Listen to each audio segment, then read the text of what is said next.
Olá, sejam todos bem-vindos. Somos da turma Teoria Geral de Direito do curso de Relações Internacionais.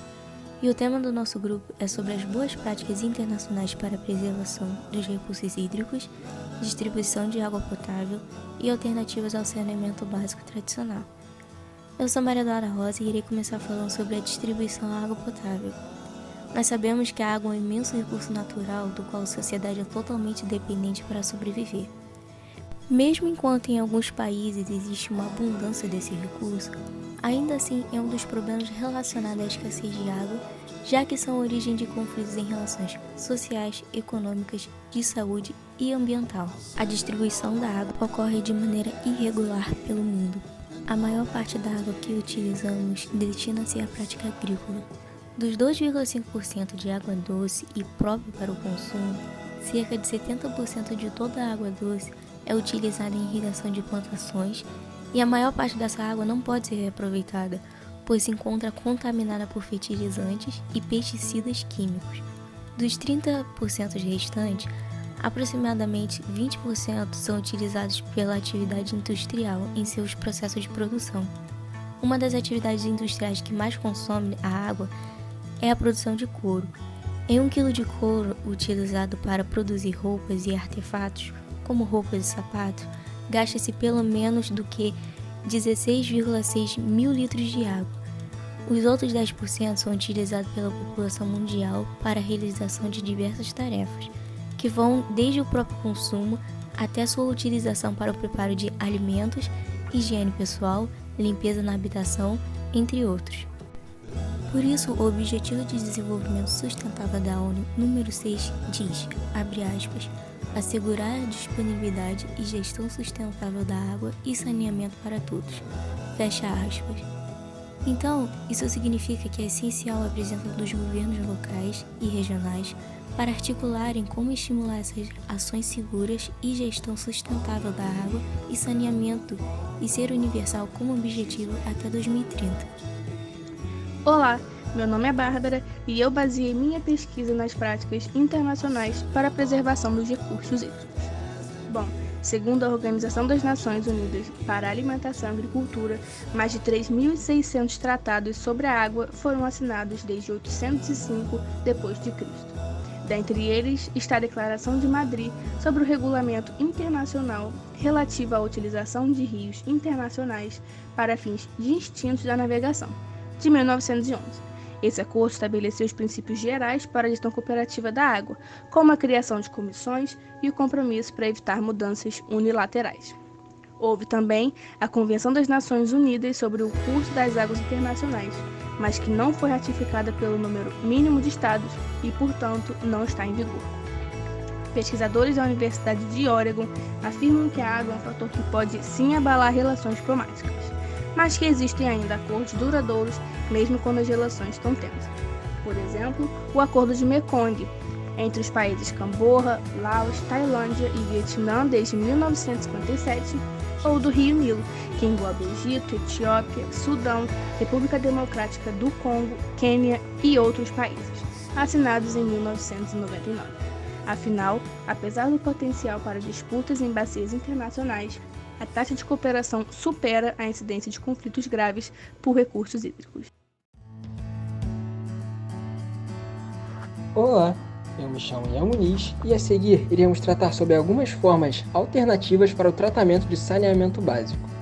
Com a evolução da tecnologia, ao passar do tempo, vemos soluções novas para problemas antigos todos os dias, e com o saneamento não seria diferente.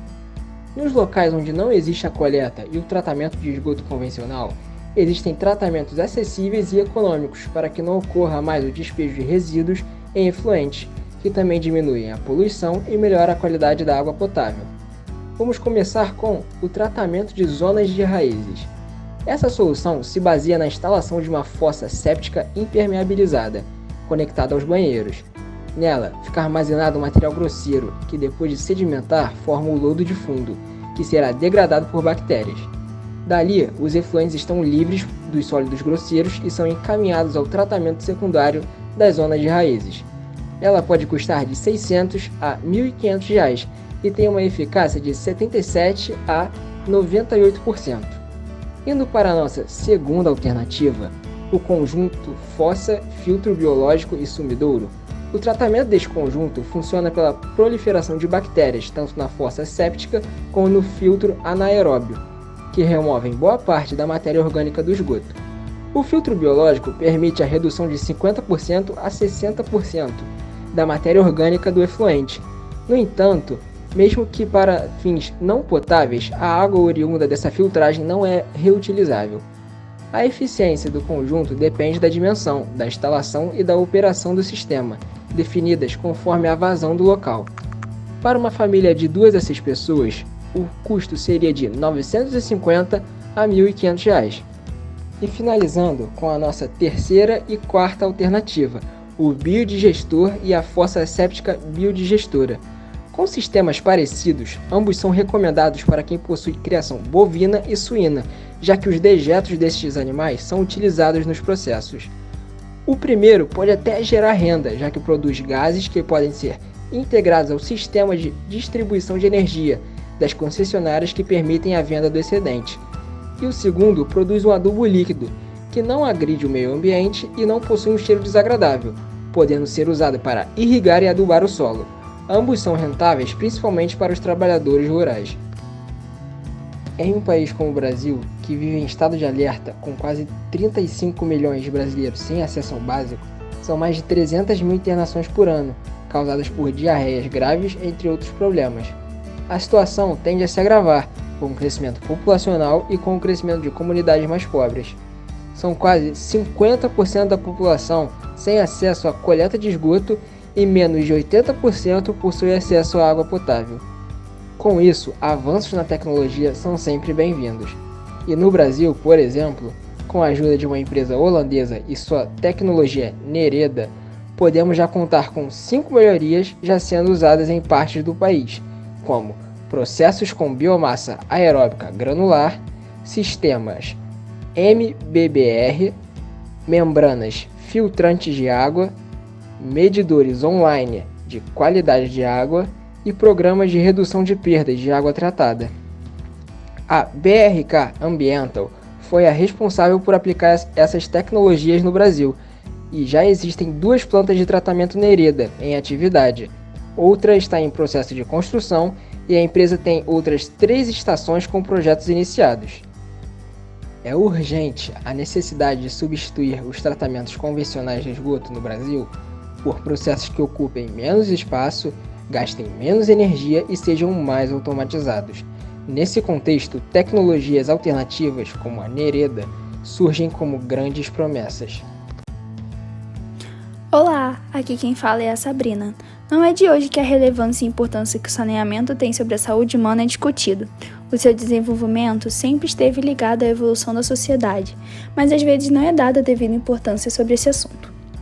Os serviços de saneamento básico são essenciais para a manutenção de uma boa qualidade de vida, pois o tratamento inadequado da água, a população sofrerá fortes impactos pela ocorrência de doenças específicas. Em conclusão, o saneamento é o conjunto de medidas visando a preservar ou modificar as condições do meio ambiente com a finalidade de prevenir doenças e promover a saúde. A água é um elo mais forte dessa interação. Sua disponibilidade, acesso e cuidado remetem inelutavelmente ao passo seguinte da relação da humanidade com a natureza e com ela mesma, sob o primado do bem comum. E, finalmente, dou meus agradecimentos em nome de todos do grupo por ouvir o nosso podcast.